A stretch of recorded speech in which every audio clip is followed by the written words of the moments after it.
नमो नारायण। मैं श्री गीतम। आज मेरा सौभाग्य है कि मैं दिल्ली के किलकारी भैरव में इस वक्त हूँ। यहाँ मैं दर्शन के लिए आई और यहाँ आने के बाद जो मन को जो शांति मिली है उसको शब्दों में बयान कर पाना बहुत मुश्किल है। किलकारी भैरव दिल्ली के सबसे प्राचीन और प्रसिद्ध मंदिरों में से एक है। किलकारी शब्द का ही अर्थ है गूंज, बहुत तेज एक गूंज। कौन है ये किलकारी भैरव और कैसे हुई इनकी स्थापना?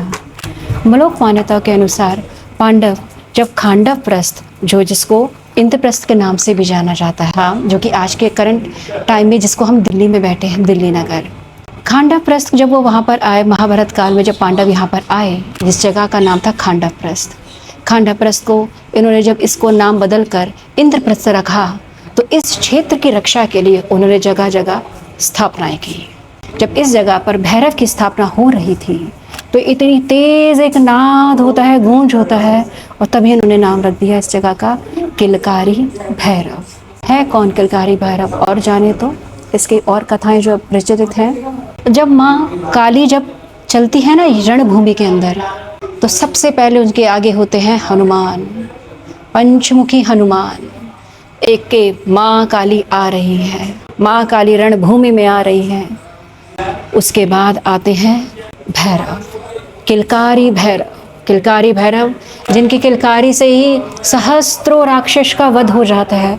इतनी तेज ध्वनि में वो जब वो नाद करते हैं और सब राक्षस का जब वध होता है उस वक्त, और उसके पीछे होती हैं माँ की 64 योगिनियाँ। जब किलकारी भैरव उठते हैं और उनका जब नाद से राक्षस को जब पकड़ते हैं और उसको ऐसे 2 हिस्सों में करके सभी 64 योगिनियों को खाने के लिए, भक्षण के लिए देते हैं, जिसको प्रसन्न होकर सभी योगिनियाँ आनंद में माँ के आगे पीछे डोलती हैं, नाचते हैं। और तब आते हैं माँ काली। रणभूमि में जब वो आती हैं तो उसका जो दृश्य है वो सोच के ही ऐसा लगता है कि कितना भयावह होगा। माँ काली का जिस स्वरूप को तुम जितना भयावह देख पाओ, जितना भयावह देख पाओ, एक कंकाल के जैसी कट कट कट दांतों को, आंखें लाल, मदिरापान करते हुए रण में आ रही है, और उससे आगे 64 योगिनी और उससे आगे किलकारी भैरव है।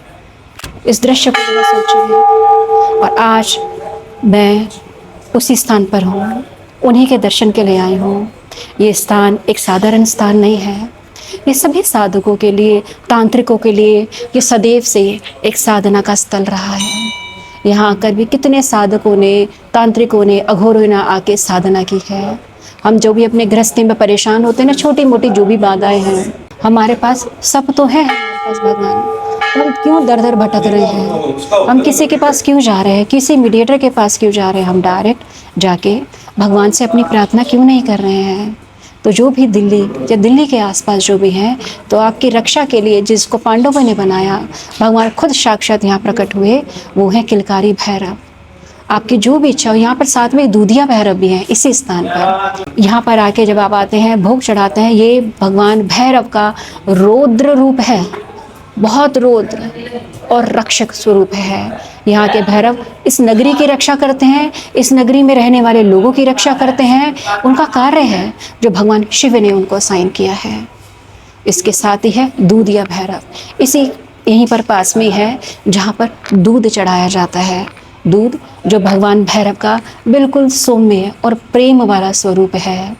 तो जब भी आप यहाँ पर आएँ, जो भी यहाँ का भोग है, जिस भी परेशानी में आप हैं, यहाँ पर आके बाबा भैरव के दर्शन करें। अब ज़रूर करें। इस जगह की जो ऊर्जा है ना, तो सोचिए सदियों से यहाँ पर मंत्र जप हो रहा है, सदियों से यहाँ पर पूजा पाठ हो रही है। उस स्थान पर आके भैरव की जो ऊर्जा है, अपनी ऊर्जा को महसूस जब करते हैं, जब वो एकमय हो जाती है, तब वो साधक कहलाता है और उसकी साधना आनंदमय हो जाती है। और वो साधक भय से मुक्त हो जाता है, क्योंकि उसे पता है कि अब उसके लिए किलकारी भैरव जो रक्षक स्वरूप में है, वो उसके साथ हैं। आप आएँ और भैरव की कृपा पाएँ। मेरा हमेशा ये प्रयत्न रहता है कि जितना मैं अध्यात्म की यात्रा में अपने इस शरीर से, अपने इस आध्यात्मिक यात्रा में जितने भी जो भी साधक हैं, खुद से यात्रा करूं और लोगों को भी प्रेरित करूं कि हमारे सनातन को जानो, अध्यात्म को जानो, इनसे जुड़ो। हमें कहीं भटकने की ज़रूरत नहीं है, सब कुछ हमारे प्रत्यक्ष तो है। आँखों से नहीं, मन से जागना है, भीतर से जागना है।